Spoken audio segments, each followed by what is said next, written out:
Donc, le 4 novembre. elle est arrêtée le 4 novembre et elle part de Drancy le 25/11/43.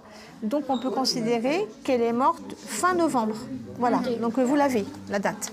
Déterminer le jour de la mort d'une des victimes de la Shoah, c'est l'une des enquêtes menées par des élèves de 3e du collège Raoul Dufy. Dans cet atelier Mémoire et citoyenneté, les collégiens ont recherché des documents témoignant de la vie de 3 personnes de leur établissement, comme Nelly, elle avait 14 ans en 1943. Je n'ai presque point fait de devoirs, encore, car je me promène très souvent. Ça nous touche parce que c'est une élève comme nous tous.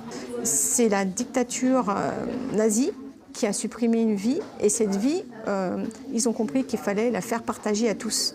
Vous montrez ces 14 années, elle n'a pas vécu pour rien, quoi.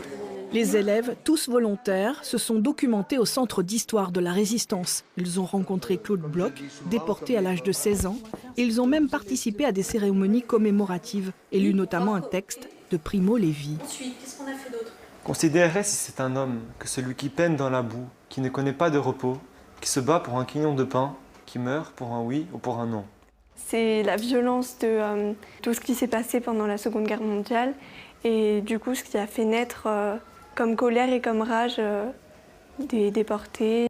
Les élèves ont vérifié étape après étape cette histoire de la Shoah. Cette notion-là de vérité historique, c'est quelque chose de très important, surtout à une époque où on a la théorie du complot, où l'histoire peut être falsifiée par ce qu'on appelle les faussaires de l'histoire, les négationnistes. En 1947, les noms du professeur et des 2 élèves du collège avaient été gravés dans la pierre. Cette plaque vient d'être complètement refaite. Elle sera inaugurée en présence des familles des déportés le 22 mai prochain.